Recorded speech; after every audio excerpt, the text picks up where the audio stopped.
Θα σας απαγγείλω ένα ποίημα αφιερωμένο στην ημέρα από τον στιχουργό και φίλο μου κύριο Θεόφιλο Χριστουλάκη με τίτλο «Θρήνος».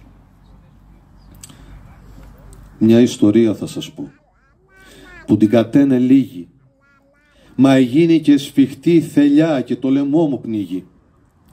Στην Κίσαμο, σε ένα χωριό, ποιον μη με ρωτάτε, άκουσα ένα γερωτή να την εδιγάτε. Στην κατοχή ήταν μια σπιθιά με 5 θυγατέρες, όμορφες σαν τον ουρανό, σαν άσπρες περιστέρες. Μα απούλες ομορφότεροι ήταν οι πιο μεγάλοι, που δεν ευρίχναν σύγκριση στα όμορφα ατζικάλι. Μια μέρα το απόσπασμα με Γερμανούς στρατιώτες επέρναν και γρικούντανε απ' τα βουνά οι πότες. Τα ακούσανε και οι κοπελιές και τρομοκρατηθήκαν και σαν τα μωροκόπελα εσφιχταγκαλιαστήκαν. «Μην κάθεστε μωρέ παέ, πάτε στο λόφο πίσω κι εγώ θα κάτσω μια στιγμή να τσικαθυστερήσω», είπε η μεγάλη γιόμορφη που ήταν σαν παλικάρι. Γιατί είχε και τον Κύριτζι ανάπηρο, αρρωστάρι. Ώσπου να βγουν από τη μια οι Γερμανοί εφτάξαν και με ένα χτύπο δυνατό την πόρτα επετάξαν.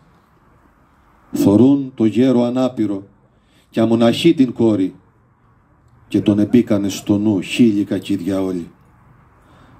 Το γέρο εντουφεκίσανε απάνω στο κρεβάτι και βάλανε την κοπελιά την όμορφη στα μάτι.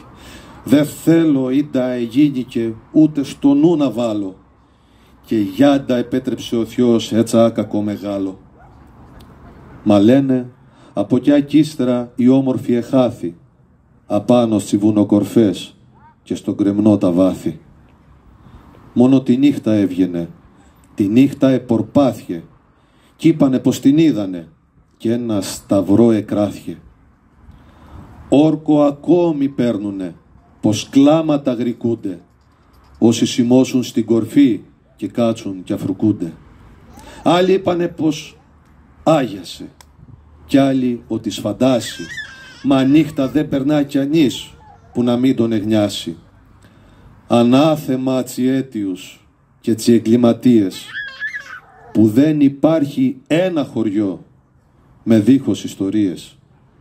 Αιωνία η μνήμη των αθάνατων ηρώων μας. Σας ευχαριστώ πολύ.